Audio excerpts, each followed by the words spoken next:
Hi, I'm Quentin Schultz, co-author of the book An Essential Guide to Interpersonal Communication, communicating with faith and with skill and with virtue in the age of social media. And I'm conducting a series of videos here on the book chapter by chapter. This is chapter 2. The title of it is Listen Attentively. Listen attentively. Now that's you can imagine that's an important topic, right? Listening well. How important is it for our interpersonal one-on-one or one-on-two communication, or maybe even our communication with God, as well as with our neighbor and ourselves? It's critically important. In fact, I believe, as a communication scholar, that listening is the single most important communication skill. If you can't listen well, you are not going to be a very good communicator.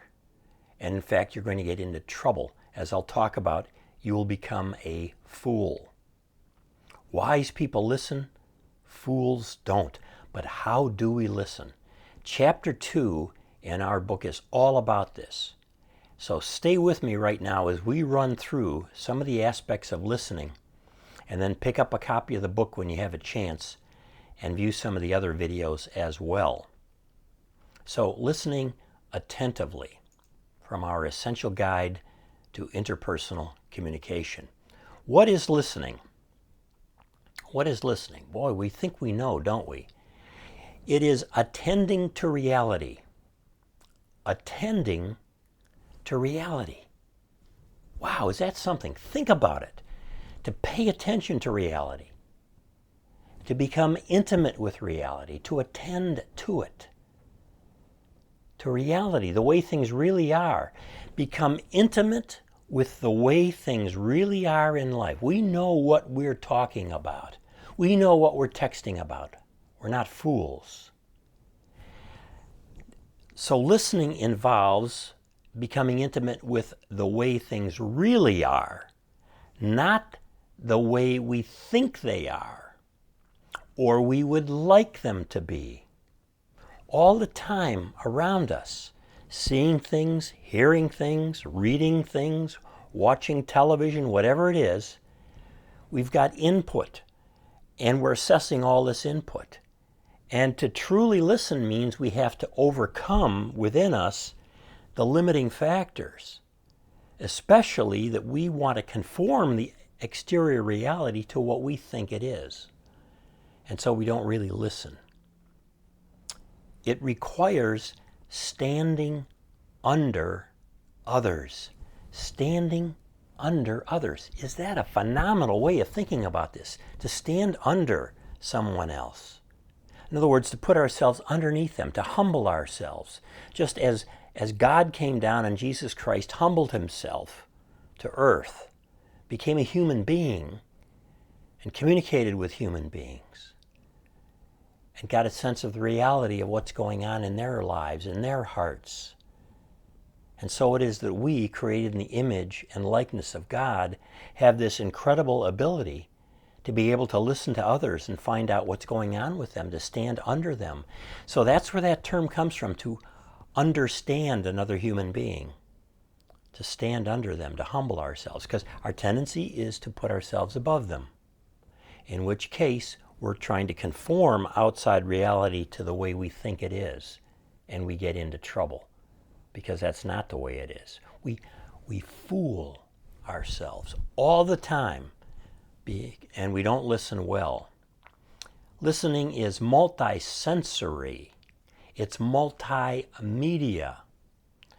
We attend to reality with our whole beings, such as through our observing, our hearing, our touching and smelling, and all the media, all the social media, the mass media, the telephone, all of this stuff coming in, this multisensory stuff through different media, all of it is what we listen to or should listen to.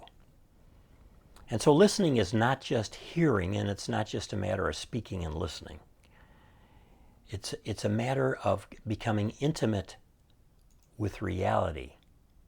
Intimate with reality. Wow, it's something else. This listening. It's deep. So we have to distinguish between fools and wise persons. The fools who don't really listen and the wise people who do. Which are you? Generally speaking. Or which are you in particular places? Your home, your church, your neighborhood.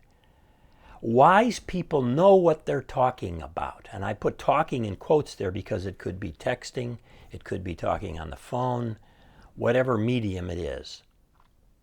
Okay? Fools are self-deceptive. They think they know reality, but they're really clueless about reality. So listening sets us up to serve and love others. We cannot serve and love other people that we don't really know. There has to be some level of intimacy first.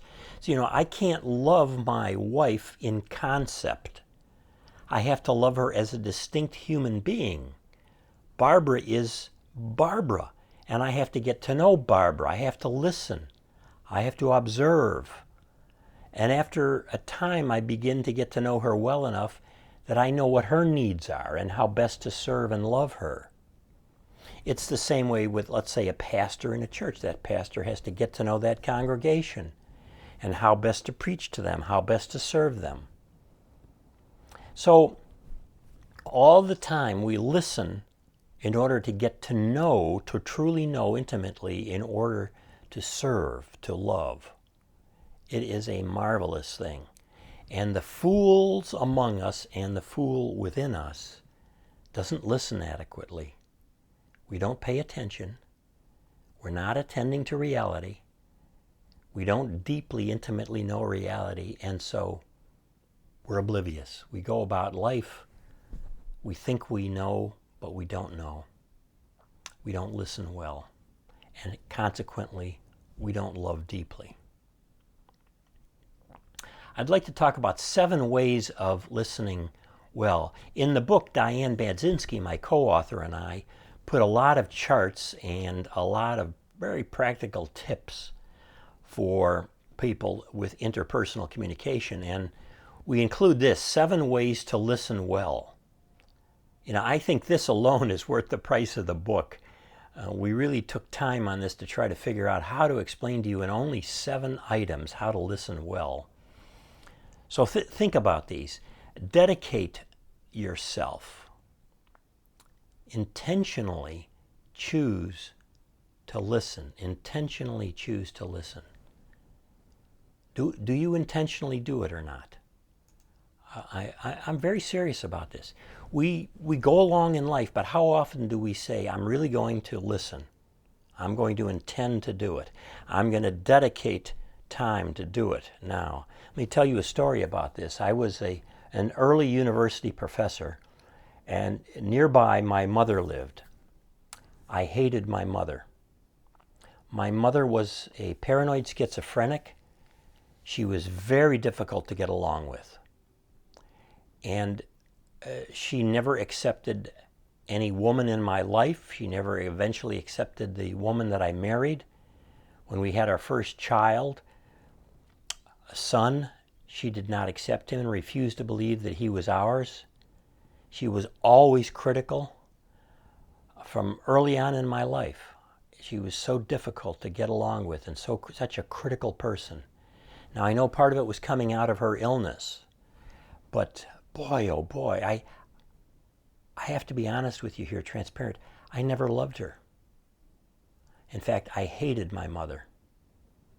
She was nothing but a problem and irritation, dragging me down in life. I wish she would go away. But we ended up with her living close to us, and my wife and I and our new son, and I was always struggling for ways to connect with her, to listen to her.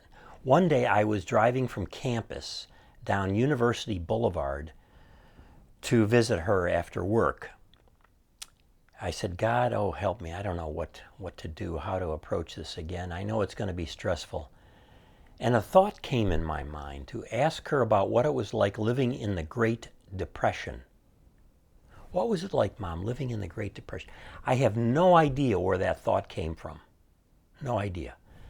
I believe now it came from God because of what happened. I got to her place, I parked, I went up to her room, knocked on the door, and she let me in, and we sat down at her little kitchen table. And I said, Mom, what was it like living in the Great Depression? and she started to tell me, remembering the difficulty, the lack of money, the lack of food, and how they took in a couple of girls that a family couldn't take care of themselves. And so she had some more sisters during that time, so to speak, and how she felt that her parents loved those sisters more than they loved her, and how difficult it was. And she was crying, and oh, she felt so bad during that period in her life. And I started to cry. I was empathizing with her. And I suddenly realized that for the first time in my life, through this gift of empathy, through listening, I started to love my own mother. I was astonished. I felt for her. It changed my relationship to my mother. We never had a fantastic relationship after that, but I loved her, and I was more patient. And I figured out other ways of listening to her, questions to ask, and ways to be patient and let her talk. And it changed my relationship with my mother up until the day she died. That one act of listening. I tell you, listening is powerful. It is the single most important skill for us to take on as human communicators. Learn to listen. It will transform some of your relationships. So dedicate yourself. Intentionally choose to listen. Number 2, take time. Generously carve out a sufficient period of time. Listening doesn't come real quickly. It takes time. 3, select a location. Best of all, a location that is distraction-free. We get into listening to other people and meeting with them at places where there are a lot of distractions. Not good.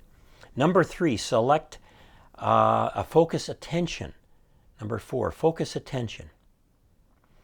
Patiently stay in the moment. Patiently stay in the moment. That's what I was doing with my mother. I was there in that moment, and I was becoming, number 5, sympathetic. I was accepting her feelings. You know, feelings are facts. They're not right or wrong. Feelings are what we have, and we have to learn to live with them. Number 6, remain empathetic. That's what transformed me in that moment with my mother.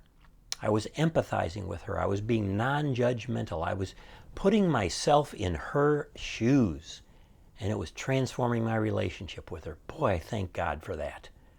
And number 7, visualize support. Genuinely smile and nod. There I was with my mother, and I was not looking angry at her as typical. I was astonished. I was nodding my head, and I was crying with her. And together, we were becoming one in communion, in community, with this incredible gift of communication. This is the power of listening. The power of listening to bring us close to one another. And when we read Scripture, and we listen to God, and we become close with God, it's life transforming. So think about this first most important gift in your interpersonal relationships. It is to learn how to listen and practicing these 7 ways to listen well. As I say, there are others in the book as well that will help you, and great examples and illustrations to build you up. Please do it. Listen. We all need to listen better in this world of discouragement, this world of criticism, this deeply difficult world to live in right now. To whom do you really listen in your life, and why? Do you have such people? Do you have wise people, loving people, people who accept you as you are and empathize with you, sympathize with you. You need them. And do others truly listen to you? Why or why not? Are you a wise person? Do you listen in the ways I just talked about, those 7 ways of listening, such that others will come to you and they know they can count on you to listen to them?